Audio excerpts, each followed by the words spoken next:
Despite the warm golden glow of New York streetlights outside, the atmosphere in Victor Steele's home felt peculiarly suffocating, beckoning all to enjoy a tranquil evening. However, there was an absence of tranquility within Victor's expansive kitchen. Clara, his wife, sat at the dining table holding a half-full glass of red wine. Her demeanor was cold and inscrutable, and her eyes bore a distant yet resolute expression. The thick stack of documents on the table before her, with the bold heading "Divorce Agreement," stared at Victor like a mute proclamation that everything was about to change forever. Victor stood across from her, still holding the leather jacket he had just removed after a long day at the office. The peculiar tension that clung to the air like a heavy fog caused his pulse to pound in his chest, rather than from work fatigue.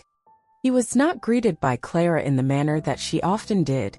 No inquiry about his day, no gentle smile he had grown to cherish, and no cheerful welcome home. She remained seated, her expression composed and detached, resembling a flawlessly sculpted statue. Subsequently, she lifted her head, her gaze fixed on him with an intensity that caused him to seize his breath. "Victor," Clara said, her voice unsettlingly soft, as if she was frantically attempting to contain emotions that were on the brink of erupting. "It is imperative that we engage in conversation." Victor's smile, which he had prepared to offer as a feeble attempt to break the oppressive silence, vanished immediately, causing him to freeze. "What is the matter, my dear? Has anything transpired?" He sat down with caution, attempting to preserve his composure. However, a sense of dread began to raise from within his chest. The still room was echoed by the subtle clink of glass against wood as Clara placed her wineglass on the table. Her eyes briefly averted from his before she returned with a newfound resolve. "I don't even know where to start. However, I am unable to continue with this practice. I am seeking a divorce." The world appeared to have come to a complete halt. Victor's gaze was fixed on the razor-sharp blade, and he sat motionless, each syllable inflicting a deeper wound. "Clara, what are you saying?" His words were choked by disbelief and anguish, causing his voice to crack. "Victor, I have made an effort." Clara responded, "I truly have," her voice trembling slightly, but her gaze remained unwavering. "However, I am no longer in love with you. Additionally, I have encountered an additional individual." Victor's final remarks caused him to plunge into an infinite abyss. His knuckles turned white as he clenched the edge of the table with such force. "Is there another individual? What do you mean?" He was unable to contain the tidal wave of wrath and despair that was crashing within him, resulting in a louder voice. Clara maintained her composure. She maintained his gaze as if the truth was her sole means of escape. "Ethan, he is a colleague of mine. Victor, he invigorates me. He elicits feelings of affection in me. In a sense, I no longer identify with you." Victor leapt to his feet, causing the chair to fall to the ground with a loud thud. His eyes were ablaze with a combination of betrayal and anguish. "Ethan, Clara, this must be a prank. After all that we have endured, after all these years of marriage, you are simply... Is it necessary to discard everything?" Clara remained seated, despite the fact that tears were now glistening in her eyes. "Victor, I apologize. However, we are both aware. It has been a considerable amount of time since we experienced a sense of harmony. I am no longer willing to endure an existence devoid of love.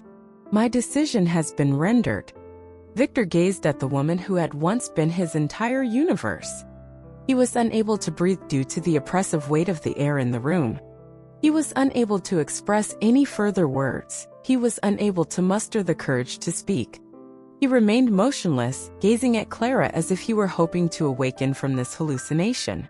However, the actuality remained unyielding, regardless of the length of time he gazed. He was aware that this was only the beginning of a torment from which he could not easily escape, as something within him fractured.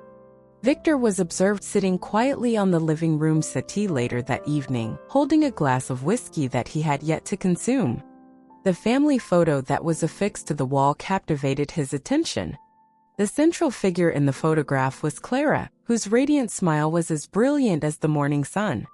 Victor's shoulder was supported by one hand, while the other was cradling their daughter Lily, who was only 8 years old at the time. The existence they lived at that time was characterized by love and laughter.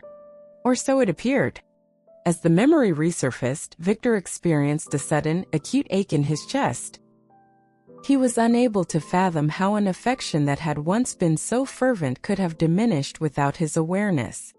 Victor vividly recalled his initial encounter with Clara at an art exhibition in the city center.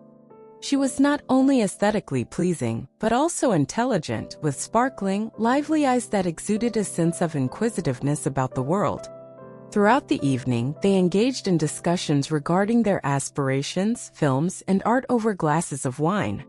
Clara spoke with enthusiasm about her ambition to become an event manager, while Victor, a young artist who was struggling to establish himself, laughed and expressed his aspiration to paint the entire globe. He came to the realization that his heart belonged to her that evening. They fell in love without hesitation. Each engagement was an adventure. Walking through Central Park, enjoying pizza on Victor's rooftop, or spending countless afternoons with her, laughing at his jokes as he painted. His most ardent advocate, Clara was the first to believe that he was capable of accomplishing anything. Victor achieved success as a result of her unwavering support. His work was promptly exhibited in galleries throughout the city, and he began to secure significant contracts. Victor's most attractive years were during the initial years of their marriage. He vividly remembered the night they moved into their first home, the one they had dreamed of for so long. They consumed pizza directly from the box and drank wine from plastic cups in the bare living room, their laughter uncontrollable as they observed their own folly. Clara gazed at him with eyes that were glistening with pride that evening and murmured, "We are going to transform this into the most comfortable home in the world." And they did. Lily's arrival further strengthened their familial bond. The day Clara deposited baby Lily in Victor's arms, her face was aglow with both joy and exhaustion that Victor would never forget. Clara whispered, "This little girl is the best thing we've ever created," and Victor believed her wholeheartedly. The years that followed were characterized by shared aspirations, laughter, and love. Victor envisioned an eternal state of bliss that encompassed beach vacations, family game evenings in the living room, and illicit moments of intimacy between him and Clara. However, the demands of life began to infiltrate, causing them to orbit in separate directions. Victor's workload increased as a result of his involvement in significant initiatives at work, while Clara advanced in her career as an event manager. They began to spend fewer evenings conversing at the dinner table as they were increasingly interrupted by work emails and interminable phone calls. The phrase "I love you" was still uttered, but it lost its emotional impact and became more routine than sincere. Victor persuaded himself that the tension was merely temporary and that they would surmount it, as they had done with all previous obstacles. Clara's feelings of emptiness had been discreetly intensifying, which he was unaware of. Clara experienced a growing sense of isolation each time he neglected to attend a significant event or forgotten the small, yet significant, gestures that had once been so significant to her. Ethan, a youthful, self-assured man, stepped into her life to fill the void left by Victor's absence. He had a way of restoring her sense of significance that altered everything. Victor placed the whiskey glass on the table, feeling the cold surface of the glass press against his palm, as if it were the weight of his remorse. The past was vividly relived in his consciousness, as if a film were rewinding to the moments of happiness that he had taken for granted. He was unable to understand how the love he had invested his heart and soul into had become shattered. Was it his fault? Or Clara's? Alternatively, it is possible that love, like all other aspects of existence, necessitated consistent care in order to flourish and not dissipate. The room was enveloped in a haunting silence. Victor closed his eyes and exhaled deeply. He was aware that he was unable to rewind time, but he was also unsure of how to navigate the emptiness that threatened to suffocate him. Ethan had entered Clara's life like a refreshing breath on a scorching day. Clara was assigned the responsibility of overseeing the entire event during a significant corporate conference. Ethan, the keynote speaker, was a young, charismatic man with a deep, resonant voice and a confident smile. He was capable of captivating anyone. Clara was immediately struck by his attention, a sensation she had not felt from Victor in what seemed like an eternity during their initial encounter. She was able to chuckle at his clever jokes during their initial conversation, as his charm effortlessly penetrated her typical professionalism. She was made to feel special, valued, and loved by the way Ethan's gaze held hers. The manner in which she had once imagined Victor would always gaze upon her. Clara was unable to contain her enthusiasm when he commended her event planning, referring to her as the driving force behind every triumph. Victor, who had become overly familiar and occasionally too distant, was the complete antithesis of Ethan, who was youthful, polished, and magnetic. It all began with innocuous conversations. Clara and Ethan corresponded via email regarding their professional pursuits. However, their correspondence gradually evolved into more intimate correspondence. Clara found herself eagerly anticipating his messages as inquiries such as, "How was your weekend?" and "What do you enjoy doing in your free time?" began to arise. For the first time in years, she experienced a surge of youthful enthusiasm that caused her pulse to race each time her phone lit up with a notification from him. Late one evening after hours, they had their initial encounter outside of work. Ethan casually suggested that they have a beverage, stating, "You have been working so hard all day, you deserve to relax a bit." Clara was aware that accepting his invitation might result in an outcome that she could not undo. Nevertheless, she proceeded. In the heart of the city, they sat together in a small, dimly lit bar. The soft glow of the lights and the gentle hum of jazz music created an ambience of intimacy that she had not experienced in years. Ethan lavished Clara with compliments throughout the evening. He informed her that she was more extraordinary than any individual he had ever encountered, and that she was intelligent and keen. Clara was aware that his words could be perceived as hollow flattery. However, she was unable to deny the sensation of being noticed, appreciated, and cherished. She did not retract her hand when Ethan extended his arm across the table and gently touched it. Instead, she experienced the sensation of a long dormant aspect of herself being reactivated after years of being enveloped in darkness. Their relationship advanced at a rate that exceeded Clara's expectations from that point forward. Late-night communications that extend into the early hours of the morning, secret meetings after work. Ethan restored her youthful, liberated, and desirable emotions, which she had not experienced in her marriage to Victor for an extended period. Ethan was consistently present, prepared to provide Clara with the attention and time she desired, while Victor was preoccupied with his work and unaware of Clara's increasing distance. Clara was cognizant of the perilous nature of her actions, yet she persisted. She partially rationalized her actions by attributing them to Victor's negligence.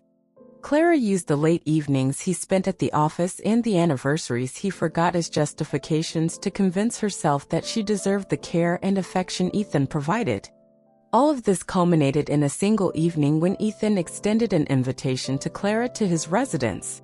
She experienced the weight of crossing an irreversible boundary for the first time.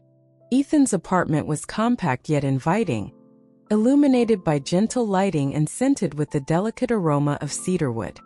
Clara was not enraptured by the food or the ambience, despite the fact that he had prepared a straightforward dinner. It was the manner in which Ethan regarded her. He gazed upon her as if she were the sole woman in existence, and it caused her to forget all else. Clara did not resist when Ethan placed his hand on her cheek, his eyes seeking hers for permission. Victor, Lily, and her family simply disappeared from her mind at that instant. The only sensation that persisted was the sensation of being desired and adored in a manner that she had not experienced in years. However, a portion of Clara was unable to suppress the remorse that was gnawing at her as they embraced one another. Victor and Lily's images flitted through her mind without her consent. Clara assured herself that this would be the sole opportunity to halt the situation before it descended into chaos. But she was aware that she had already crossed a line that she could never undo, and she could not have foreseen that this single action would set off a series of events that were replete with tragedy and sorrow. Victor's phone was illuminated in the faint light as he remained seated in his home office. He felt as though daggers were being thrust into his chest by the messages he had recently discovered. Each word was a cruel revelation, as were the charming nothings and the promises that Ethan and Clara exchanged. The most distressing of all was Clara's effusive responses, which were brimming with the passion that Victor had not witnessed in years. "Clara, I am unable to wait any longer. I desire your presence. Let us conclude this matter and reunite." Ethan's message was delivered with a merciless honesty.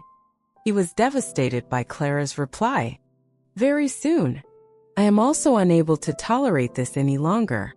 Victor's phone slipped from his grasp as his fingertips trembled, rendering them incapable of maintaining their grip.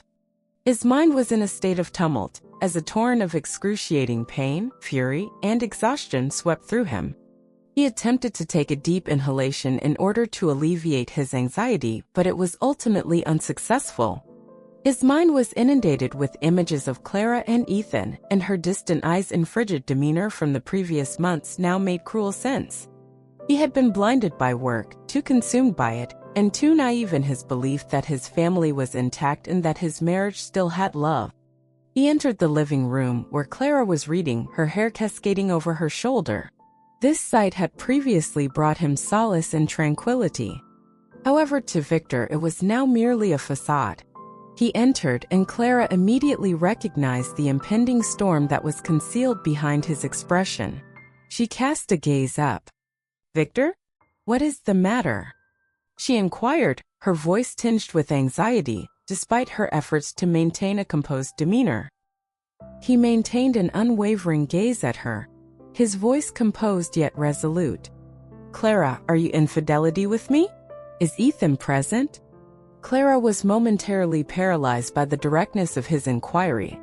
Her face was fraught with panic as the book she was holding slid to the floor, and she attempted to conceal her emotions. "Victor, what are you discussing? I am unable to comprehend the situation. Please refrain from deceiving me any longer." Victor's voice was low, yet each syllable resonated profoundly in the silence. He threw his phone onto the table, and the screen continued to display the incriminating messages between her and Ethan. "Clara, I have reviewed all of the material. Is there anything else you wish to dispute?" Clara's gaze shifted to the phone, and she pursed her lips into a thin line. The silence that ensued was acute and intolerable, piercing the distance between them like a blade. She finally exhaled deeply, her eyes welling with tears. "Victor, I apologize. I did not wish for you to be informed in this manner. Nevertheless, indeed, I have been engaging in an extramarital affair." Victor's every attempt to dispel his fears and suspicions was vindicated by her confession, which struck him like a fatal blow. The sound was lifeless and reeked of despair as he laughed bitterly. "You did not want me to be informed. Clara, that is the thing you regret. Not the fact that you betrayed me, but the fact that I discovered your secret." Clara's voice trembled as she attempted to respond, and her tears began to fall freely. But Victor raised his hand, preventing her from proceeding. The harm had been inflicted, and no apology could reverse it. Clara's eyes were wet with weeping as she bowed her head. "Victor, I never intended to cause you harm. However, we are no longer the same. I am experiencing an overwhelming sense of isolation. Ethan, he elicits feelings of affection in me." Victor retreated, as if he required physical separation to prevent her words from suffocating him. "Do you feel loved? Additionally, what about Clara and Lily? What will her reaction be when she discovers that her mother has left her family in favor of another man? Additionally, what about the years we shared together? Do they hold no significance for you?"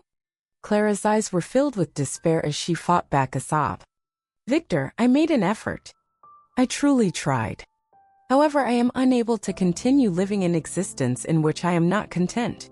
I have been eager to inform you for an extended period of time, but I was unsure of how to begin. Victor experienced a sensation of being enveloped in darkness. Everything he had constructed and all of his convictions were now in ruins. Nevertheless, he perceived an emptiness, a hollow void, in addition to the anger and sorrow. There was nothing more to say. He turned and exited the room, leaving Clara to weep in solitude. Victor was unable to fall asleep that evening. He sat in his home office, gazing at an unfinished painting on the easel. The brushstrokes appeared inert, which was indicative of his present condition. He was aware that this was not merely the conclusion of a marriage, it was the end of the individual he had been. However, a faint spark of realization flickered in his consciousness, a realization that he had to rise again, amidst the pain. Not for Clara, but for himself. For Lily. For the meager amount of time he had remaining. However, in order to accomplish this, he was required to allow the entire structure to crumble before constructing it. Victor made a decision that evening. His existence would be reborn from the ashes that Clara had left behind. The colorful, vibrant space of Isabel Hart's art gallery was illuminated by the morning sunlight that filtered through the curtains. A masterpiece of vivid colors imbued with a profound sorrow, Victor stood before the largest painting he had ever created. In the painting, a phoenix emerged triumphantly from a bed of ashes, its feathers a radiant blend of fiery reds and golds as it extended its wings wide. Not only was this Victor's magnum opus, but it also served as a representation of his new life, which he had meticulously reconstructed in the aftermath of his failed marriage. Izzy smiled and placed a delicate hand on his arm, standing beside him. "Victor, you are aware," she said gently, her voice resembling a well-known melody. "This painting is not solely yours. It is the property of all individuals who have experienced heartbreak but have had the fortitude to persevere and emerge again." Victor's irises, which were previously ablaze with anguish, now possessed an uncommon tranquility. He turned to her. "Izzy, you did not merely assist me in standing up once more. You rescued me from the depths of despair." Izzy smiled but did not respond. It was unnecessary for her to do so. Without the use of language, they both comprehended one another. Izzy had been present in his life since Clara's departure. She was not merely an acquaintance. She was the one who encouraged Victor to resume painting, to rediscover himself in each brushstroke and canvas. Their late-night conversations, which involved the sharing of old memories, aspirations, and fears, served as the foundation for a relationship that developed organically, much like a flower blooming in barren soil. Ethan's delusion of being a hero was also shattered when Clara vanished from their lives. Clara was left to wallow in the debts he had created after Ethan revealed his true nature as a con artist after taking her share of the divorce settlement. After a period of isolation and desperation, Clara attempted to re-establish contact with Victor and Lily. At first, Victor did not respond, however. He eventually consented to meet her after receiving encouragement from Izzy and Lily. They sat across from each other at a small cafe near his residence for the first time in a year. When she parted ways with him, Clara was no longer the radiant, self-assured woman she had been. Her eyes were heavy with regret, and she appeared fatigued and defeated. "Victor," she began, her voice quivering and hoarse, "I do not anticipate your forgiveness. I simply wish to convey my sincere apologies. I apologize for the destruction of all of our possessions." Victor gazed at her without any feelings of resentment or wrath. Rather, he was filled with a sense of tranquility. He had transcended the discomfort. He responded with a warm and unwavering voice. "Clara, I have once adored you, and I will never deny it. However, it is imperative that you comprehend that we are unable to return. I have discovered a new existence, and you must also discover your own path." Clara's eyes were wet with weeping as she nodded. She was aware that this was the definitive conclusion, but it also presented an opportunity to begin anew. Victor did not glance back as he exited the cafe. He experienced a sense of lightness, as if he had successfully sealed the final door to his past. Victor and Izzy hosted the inaugural night of their new gallery 1 month later. Victor unexpectedly kneeled before Izzy that evening, surrounded by the paintings upon which they had constructed their aspirations, amidst the crowd in the glow of success. He began, his voice quivering with emotion, "Isabel Hart, you have demonstrated to me that love can be resurrected from the ashes. Would you be willing to marry me?" As Izzy's radiant smile emerged, the room fell silent, and tears glistened in her eyes beneath the gallery lighting. She replied with a voice that was both steady and warm, "Victor Steele, I will remain by your side, regardless of the incendiary circumstances that life may present. Certainly, I will wed you." The space was filled with a symphony of delight as applause erupted. Lily was the first to advance, wrapping her arms around them both. To her, this was not merely the rebirth of her father. It was the establishment of a new family that she had grown to adore and cherish. Victor stood on a tranquil beach 3 years later, as the golden sunlight reflected off the waters. Izzy was standing beside him, clutching their newborn son in her arms. Lily, who was now an adult, sat in a nearby location and observed them with a gentle expression. Victor felt the profound truth he had fought to reach as he gazed out at the horizon, the warmth of Izzy's hand in his and the hilarity of his children surrounding him. Life had not only re-emerged from the ruins, but it had also flourished. Victor beamed as the sun set, illuminating the sky with brilliant hues, as he recognized that this marked the commencement of the most beautiful chapter of his life. Lily was the first to run forward, wrapping her arms firmly around both Victor and Izzy as the applause filled the gallery like a symphony of happiness. To her, this was not merely the regeneration of her father, it was the establishment of a new family which she valued above all else. Victor stood by the shore on a cool evening 3 years later, and the ocean breeze caressed his hair as the waves delicately lapped at the sand. Izzy was standing beside him, clutching their newborn son, his diminutive hands encircling hers. Lily, a young woman who was then a child, perched on a weathered log a short distance away. She observed her father playfully laugh and toss pebbles into the waves with her younger brother. Victor's laughter was audible above the gentle roar of the ocean, and his delight was undeniable. Victor had been through the most profound sorrows in his life, which had shattered him in ways he had never imagined. However, it had also demonstrated to him that happiness could emerge from the ashes of despair, blossoming in unexpected and stunning ways. He experienced a profound sense of tranquility as he gazed out toward the horizon, where the sun had sunk low, resulting in a sky that was painted in hues of orange and gold. This marked not only the cessation of suffering, but also the commencement of an extraordinary event. Victor beamed as the sunset's hues spanned the sky, certain that this marked the commencement of the most exquisite chapter of his life. The story's just beginning. There are more broken hearts and dark secrets ahead. Hit like, subscribe, and keep exploring with Love Missteps.